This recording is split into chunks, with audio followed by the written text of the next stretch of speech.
আবরাজের এক একটা কথা যেন বুকের ভেতর ঝড় তোলে ফিজার। শুধু চোখ বন্ধ করে আবরাজের বুকের মধ্যে আরও একটু সেধিয়ে গেল। আবরাজের বুকের স্পন্দনে নিজের প্রাণ মিশিয়ে দিচ্ছিল। চোখ বন্ধ করে শুধু অনুভব করছিল। তারপর খুব আস্তে আবরাজের বুকে মুখ লুকিয়ে ফিসফিস করে বলল, আমার জন্য আপনার হৃদয়ে এতটুকু জায়গা এনাফ আবরাজ। আবরাজ ফিজার একটা হাত টেনে নিজের শার্টের ভেতর দিয়ে বুকের ওপর নিয়ে রাখলো। অস্বাভাবিকভাবে পুরুষটার হার্টটা ফাস্ট চলছে। ফিজা এবার মাথা তুলে আবরাজের দিকে চাইল।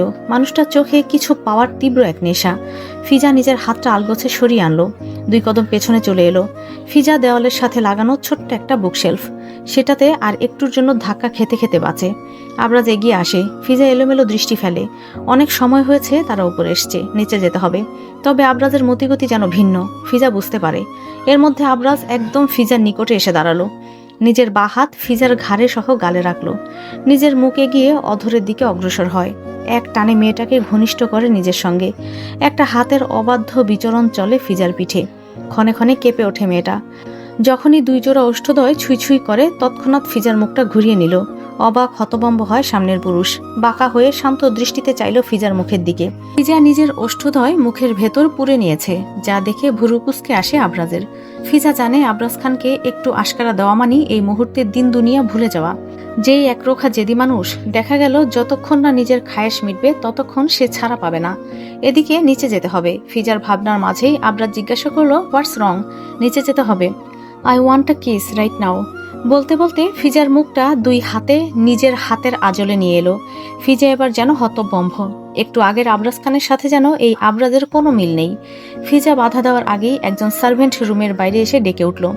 আবরাজ রক্তচক্ষু নিয়ে ব্যালকনি থেকে রুমের দিকে তাকালো। পরপরই ফিজাকে ছেড়ে দিয়ে পেছনের বুকশেলফটা হঠাৎ খুব জোরে হাতে ধাক্কা দিল। বইগুলো কিছু নিচে পড়লো তো কিছু নড়ে চড়ে আবার স্থানেই বসে রইল। ফিজা বিস্ময় চোখে তাকিয়ে রইল আবরাজের দিকে। আবরাজ টাইটা কোনো রকম গলা থেকে প্যাচ খুলে ছুঁড়ে ফেলে দিল। ফিজা হতভম্ব হয়ে দাঁড়িয়ে রইল। রাগে পুরুষটার চোখ লাল হয়ে গেছে। ভীষণ অসন্তুষ্ট দেখালো মানুষটাকে। ফিজার ওপরে রাগ যেন বুকশেলফটার উপর ঝরে গেল। আবরাজ রুমে এসে ওয়াশরুমে চলে গেল। ফিজা তখন দাঁড়িয়ে।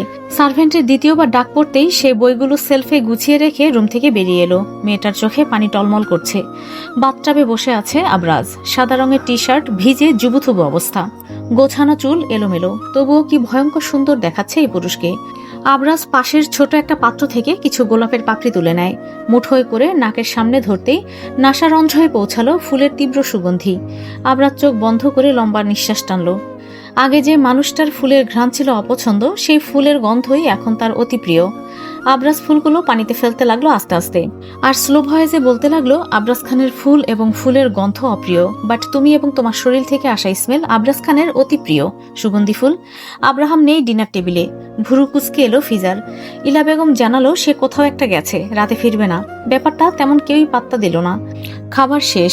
যখন আবরাজ ফিজা দুজন রুমে ফিরে এলো, আবরাজ তখন নিজের একটা লাগেজ থেকে কিছু বের করছে। ফিজা রাতের কিছু প্রসাধনী হাতে পায়ে লাগাতে ব্যস্ত। আবরাজ কি করছে মেয়েটার সেদিকে একদম খেয়াল নেই। শাড়ির জন্য তার মন খারাপ প্রচন্ড। সেখানে আবরাজের ব্যবহার বরাবরই তাকে অনেক নেগেটিভ কিছু ভাবতে বাধ্য করে। তবুও কথা বলতে হবে, জানাতে হবে শাড়িগুলো নেই। তাই মিনমিন করে বলল, শুনুন না, শাড়িগুলো কম আছে, কোথায় গেল বুঝতে পারছি না। আবরাজের কোনো প্রতিক্রিয়া দেখা গেল না।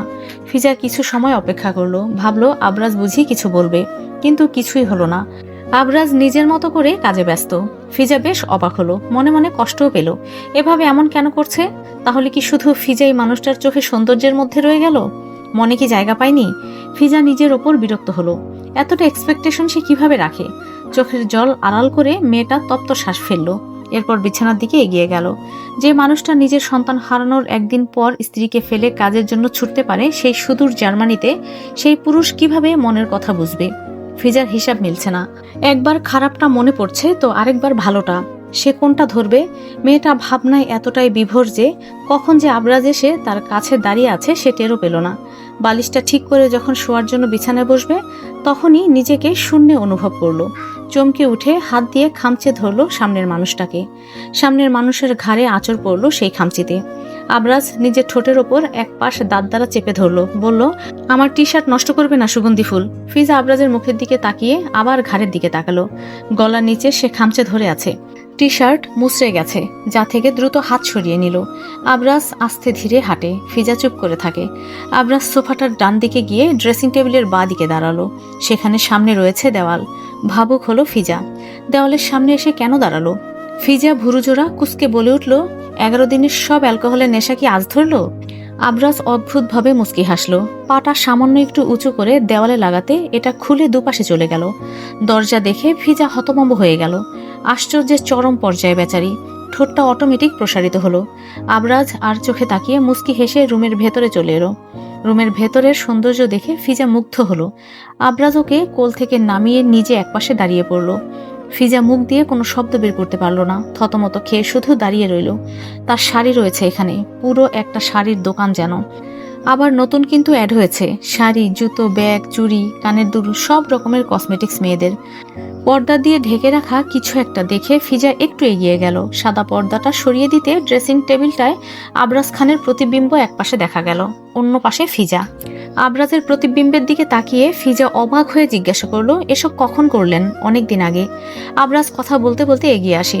ফিজার পেছনে এসে থামলো। ড্রেসিং টেবিলের ওপর কালো কাপড়ে ঢাকা একটা বক্স। কিসের বক্স হতে পারে?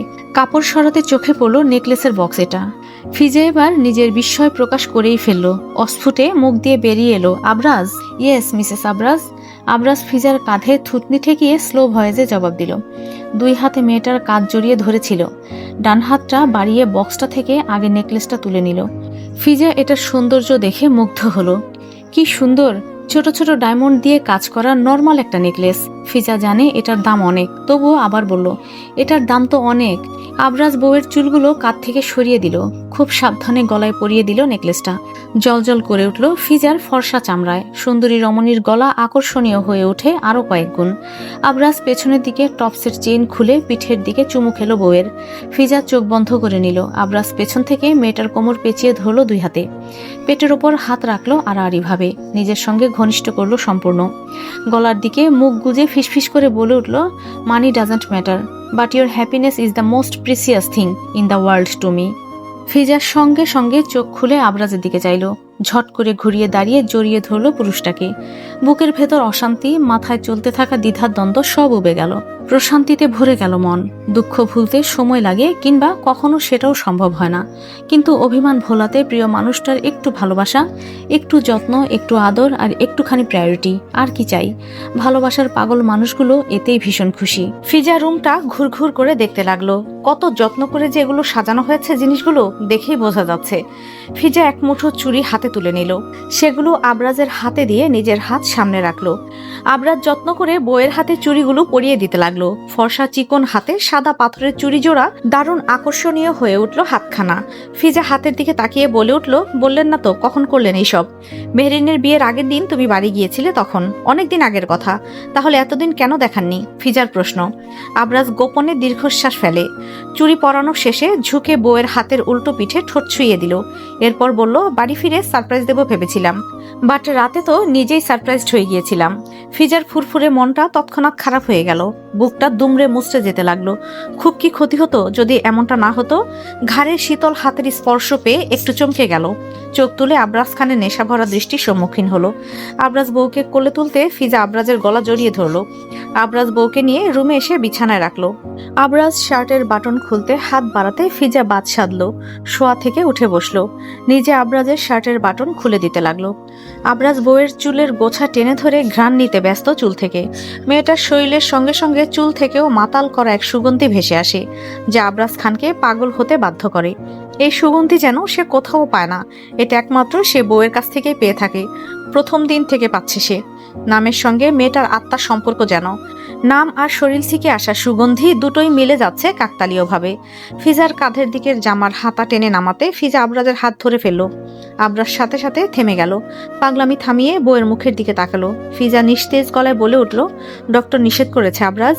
আই কান্ট কন্ট্রোল মাইসেলফ সুগন্ধি ফুল। আমার মনে হচ্ছে 1 যুগ ধরে তোমায় আদর করা হচ্ছে না। আবরাজ ফিসফিস করে বলে উঠল। ফিজা নিজেকে বড্ড অসহায় লাগলো, কিন্তু কিছু করার নেই তো। তবে হঠাৎ করে আবার আবরাজকে নিজের দিকে টেনে নিল। আবরাজ বউয়ের অধরে আলতো করে স্পর্শ করলো শুধু। সরে আসতে নিলেই ফিজা শক্ত করে আবরাজের টি শার্ট টেনে ধরল। আবরাজ ভুরু কুঁচকে তাকাতে ফিজা আবরাজকে উস্কে দিল। যা এতদিন আবরাজ নিজে করে এসেছে তা আজ ফিজা করছে। বিস্ময়ে পুরুষটার চোখ বড় বড় হয়ে এলো। ফিজা ভেবেই নিল আবরাজ হয়তো তাকে ছাড়বে না আজ, কিন্তু ফিজার ভাবনায় ভুল প্রমাণ করে দিয়ে আবরাজ বইয়ের ওপর থেকে সরে এলো। মেয়েটার গায়ের পোশাক ঠিকঠাক করে দিয়ে নিজের বুকের ওপর টেনে নিল। শক্ত করে জড়িয়ে ধরে বলে উঠল, তোমাকে আমার কাঁদাতে ভালো লাগে সুগন্ধি ফুল, কিন্তু দুঃখে নয়। আমার দেওয়া সুখের স্পর্শে তুমি কাঁদলে আমার নিজেকে সুখী লাগে, ভালো লাগে। ফিজা চোখ বন্ধ করে অনুভব করে মানুষটার হৃদস্পন্দন। তার মনের মধ্যে অনুভূতির যুদ্ধ করে, আন্দোলন করে। মানুষটা ভালো না খারাপ, সেই যুদ্ধে কে জয় হবে ফিজা সেই নিয়ে আজও অনিশ্চয়তায়। কালো রঙের গাড়িটা থেকে নেমে কালো রঙের হুডি পরা এক যুবকের অবয়ব একতলা বাড়িটার ভেতরে প্রবেশ করলো। বাড়ির ভেতরের গেটের সামনে দাঁড়িয়ে ফোন বের করে কাউকে কল করলো। প্রথমবার ফোন বেজে কেটে গেল, রিসিভ করে না কেউ। দ্বিতীয়বার কল করতে রিসিভ হলো। গম্ভীর স্বরে পুরুষটা বলে উঠল, গেটে আসো ফাস্ট। আম্মুকে বলার প্রয়োজন নেই, দাঁড়িয়ে আছি আমি। ওপাশ থেকে কিছু বলার আগে কল কাট করে দিল পুরুষটা।